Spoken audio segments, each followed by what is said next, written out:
Olá pessoal, bem-vindos ao nosso giro semanal sobre o mercado financeiro e semana de dados mistos. Enquanto os dados aqui no Brasil foram positivos, lá fora os ânimos do mercado não foram nada animadores. A gente começa falando do nosso IPC-BR, veio com uma alta de 0,68%, acima daquilo que era esperado. O mercado esperava uma alta aí só de 0,25%.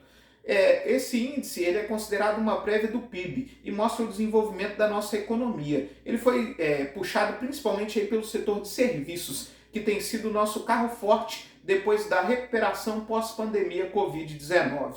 Outra boa notícia que nós tivemos no Brasil é mais uma redução do preço da gasolina, na esteira aí da redução do barril de petróleo no mercado internacional. A gasolina vai cair aí 4,8% a partir dessa semana, uma redução de cerca de 18 centavos no preço das refinarias. Outra importante notícia foi a privatização dos nossos aeroportos. Em mais uma rodada de leilões que aconteceu na nossa Bolsa de Valores, foram leiloados 15 aeroportos, entre eles o aeroporto de Congonhas, que é considerado o aeroporto mais rentável do Brasil. Agora, cerca de 90% do nosso mercado de aeroportos no Brasil se torna privatizado, uma estimativa aí de investimentos na ordem de 7 bilhões de reais.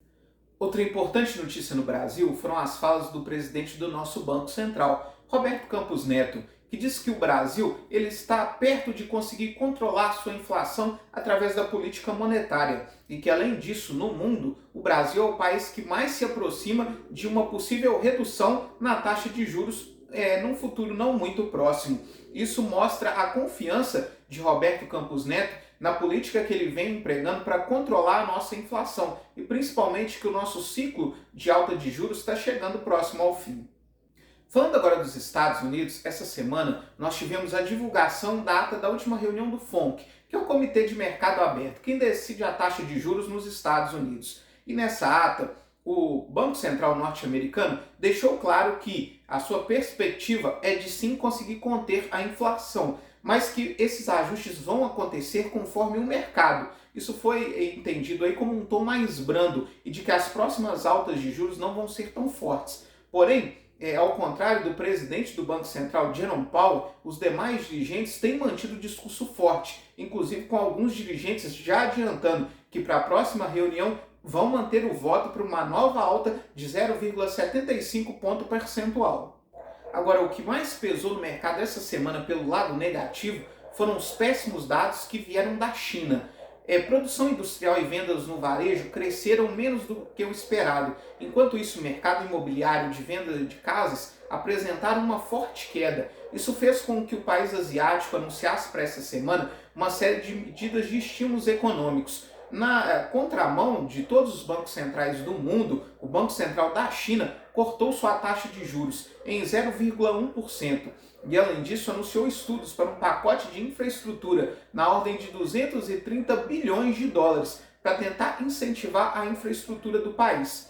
Esses péssimos dados da China essa semana fizeram com que as commodities caíssem bastante. O minério de ferro desabou essa semana e o petróleo também encerra mais uma semana em queda. O barril de petróleo caiu 2,30% essa semana. O barril Brent, referência para a Petrobras, encerra cotado aos $90,89. Enquanto isso, o minério de ferro teve um tombo de 7,96%. Encerra essa semana com a tonelada cotado aos $104. Outro problema é que, devido ao forte calor, a China enfrenta uma crise energética, incluindo racionamento de energia que começou lá essa semana. Falando agora da inflação, nós tivemos dados nada animadores essa semana. O Reino Unido, no mês passado, teve uma alta na inflação de 0,6%, levando a sua inflação para os últimos 12 meses para o patamar de 10,01%, o que é um recorde para o país britânico. Outra inflação também que bateu o recorde foi a inflação da zona do euro. O acumulado nos últimos 12 meses registrou uma alta de 8,6%. O Japão também, que é acostumado à deflação, teve uma inflação acumulada de 2,6%, o que é um recorde para o país asiático.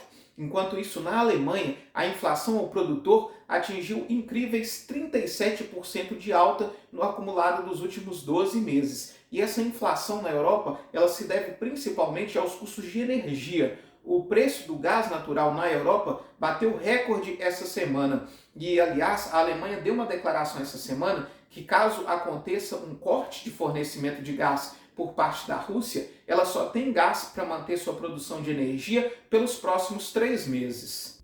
Duas notícias ruins que nós tivemos também em relação ao confronto entre Rússia e Ucrânia. A primeira delas é que a Rússia contratou mercenários para invadir a Ucrânia. E a segunda delas é a intenção do presidente Vladimir Putin e do presidente da China, Xi Jinping, se encontrarem no encontro do G20, que vai acontecer na Indonésia. Isso seria considerado aí uma afronta tanto aos Estados Unidos quanto à União Europeia. A boa notícia é que a Ucrânia continua fazendo a sua exportação de grãos pelo Porto do Mar Negro. Isso fez com que o preço das commodities agrícolas caísse no mercado internacional, principalmente o preço do trigo, que voltou aos patamares de janeiro, antes da guerra estourar lá na Europa.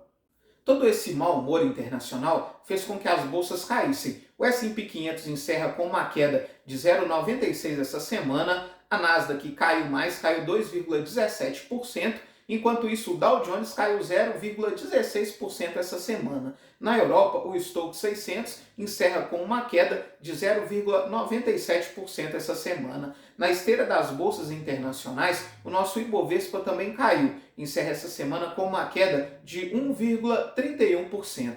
Enquanto isso, o dólar subiu, teve uma alta de 1,7% essa semana e encerra cotado aos R$ 5,19. Falando agora da renda fixa, essa expectativa de que a nossa taxa de juros se aproxima de uma estabilidade fez com que o DI para janeiro de 23 variasse muito pouco. Teve uma leve alta de 0,01% essa semana e segue aí cotado a 13,72%. Enquanto isso, a carteira de títulos públicos nos pré-fixados, eles tiveram uma leve alta de 0,06% essa semana e a carteira geral de títulos públicos, o IMA geral, teve uma leve alta de 0,08% essa semana. Enquanto isso, o nosso vizinho, a Argentina, vem sofrendo muito com a inflação. A inflação do mês de julho da Argentina teve uma alta recorde de 7,1%.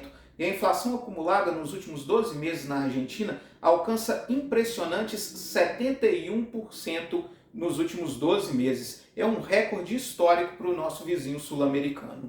Para a semana que vem, a gente tem o simpósio de Jackson Hole, que acontece lá no Kansas, nos Estados Unidos. Esse simpósio reúne os banqueiros centrais do mundo inteiro e fica aí a expectativa para as falas de Roberto Campos Neto, aqui do Brasil, de Jerome Powell, que é o presidente do Banco Central dos Estados Unidos, e também de Christine Lagarde, que é a presidente do Banco Central da zona do euro, e principalmente aí qual vão ser as direções desses países em relação à sua taxa de juros. Nós temos também a divulgação dos Estados Unidos dos índices de inflação. E aqui no Brasil, nós temos a divulgação da prévia da nossa inflação oficial, que é o nosso IPCA 15. Muito obrigado e até a próxima semana.